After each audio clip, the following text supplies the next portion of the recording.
Hey YouTube family, it's Megan, and it is February 24th, um, my original due date.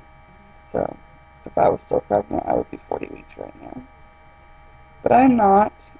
Hannah Renee Whitaker was brought into this world on the 22nd, 8 pounds, 5 ounces, 21 and 3/4 inches long, um, at 5:40 p.m. Um, I know a lot of you guys follow Carla the Bubbleish and her beautiful little Hannah, but we did have our name picked out since I was 12, I think. So it's just a good name. So here's Hannah. She is just all kinds of sleepy. I think that's all they do the first couple days. Oh, I can't lean her forward, but there's Hannah. She's going to get a pouty face. She got the darkest hair ever. It's literally almost black, I think. Um, and I think that's a good amount of hair for me, only having heartburn like 4 days.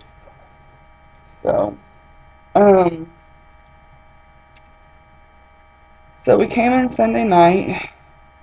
Originally, we were supposed to be induced last Tuesday at midnight, but because of the ice storms and whatnot, we got pushed back. We weren't priority because we were only at 39 weeks almost, which is okay with us. It was just frustrating because I had 7 people here from Indiana, and they stayed all week. Um, and, you know,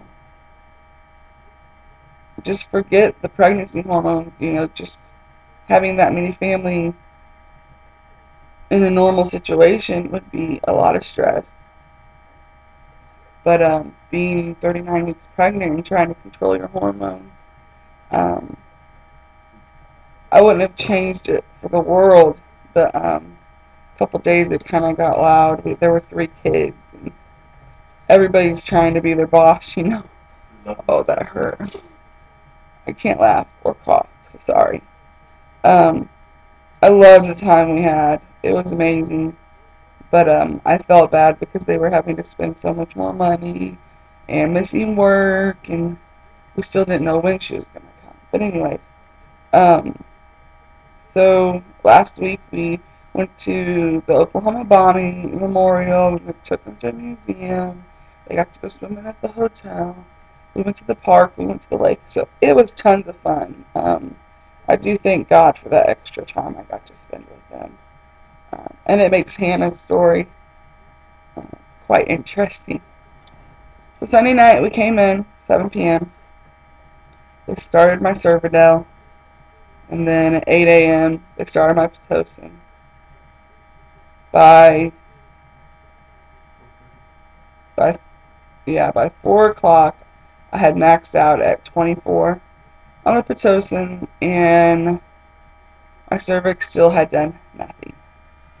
Wasn't even thin enough for them to get to see if I was, to see if anything was going on. So I was disappointed because my body was not healthy.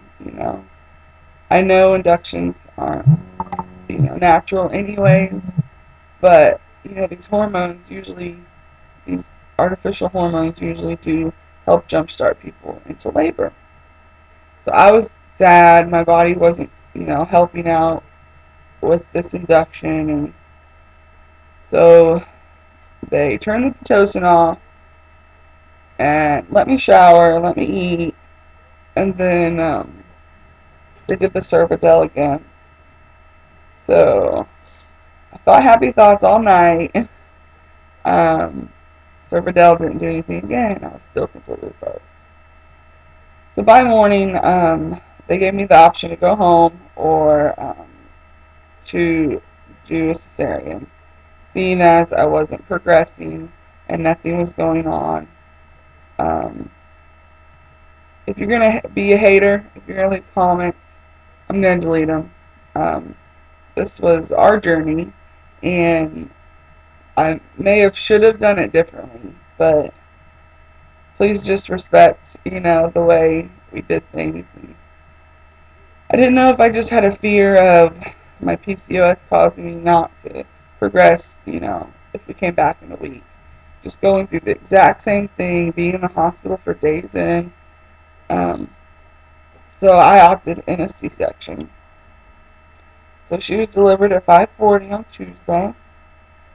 Um,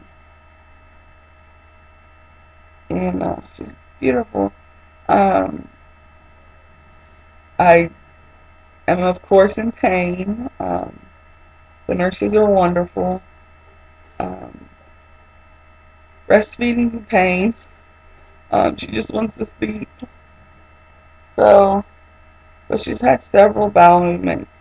My husband, Matt, has never changed a dirty diaper in his life, and I think he's changed 5 or 6 in the last 2 days. So, our baby's here, and I just want to encourage you that, this is the end of our pregnancy journey, and the pregnancy journey started off years ago when I started losing weight, and I knew I needed to for my PCOS. So, if you have PCOS or whatnot, start off with a good diet. Um, I thank God every day that He gave me the encouragement in life. My doctor encouraged me, my husband encouraged me, my family, and then myself. I had the drive to lose the weight so that I could have a precious little baby. So, just do what you can. You're never going to get rid of your PCOS, but there are things you can do. So this is my question for you all that have breastfed or attempted. Um, what are some things that you used, or um, some ways that you kept yourself encouraged through the first week?